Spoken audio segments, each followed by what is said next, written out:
helpful to review the basic rules for interpreting apocalyptic literature and all this symbolic language. So the first thing is, briefly, for one, we should take Revelation's detailed images and symbols completely seriously, but not always literally. Let me explain. Often the author leaves us clues close within the context that tell us what this symbol means. Here are some examples. It's almost like a cheat sheet or a decoder ring, if that's a helpful image. For example, he tells us that the 7 stars in the beginning of the book are actually angels.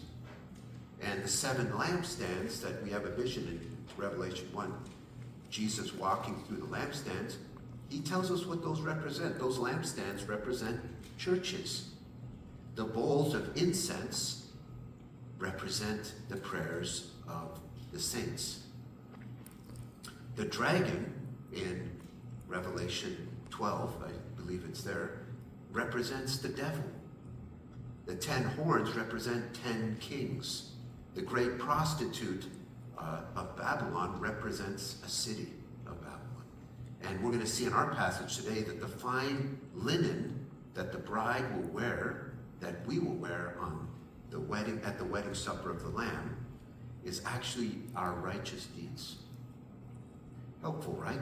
One more thing. As we mentioned in our message on Ephesians, we, the church, are at present engaged to Christ in anticipation of our wedding day. And we eagerly await for that day when we will see Jesus face to face.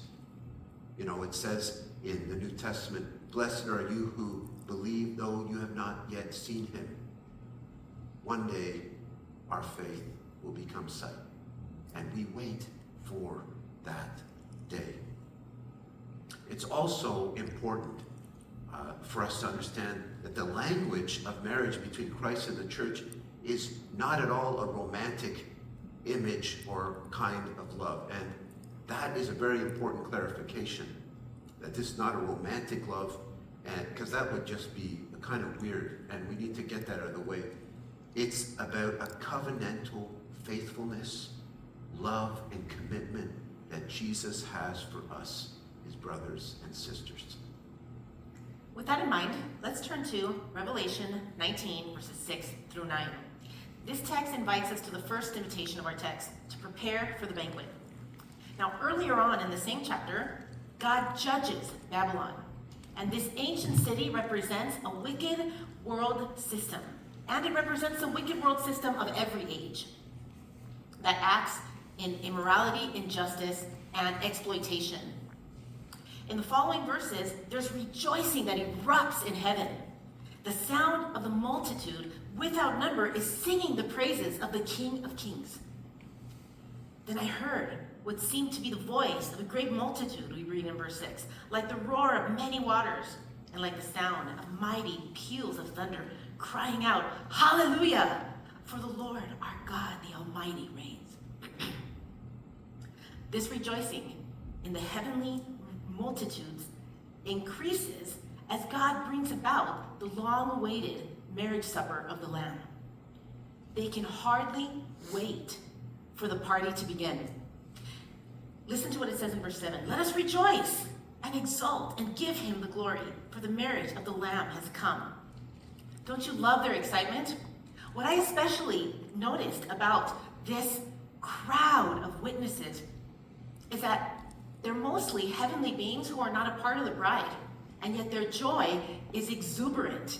And it made me think of how a big sister would feel on the day of her little sister's wedding day, or a big brother on his brother's, and how the joy that she would feel, even though it wasn't her own wedding day, would be because she loves her sister, and she loves the fine man that her sister is marrying. Similarly, this choir of heavenly angels, of heavenly beings, are rejoicing because they love the bride, and they love the bridegroom. Picture the excitement of this great throng. Some have been waiting millennia because the wedding supper of the Lamb could not take place until the redeemed from every era of redemptive history and from every nation, tribe, and tongue have been gathered before the throne.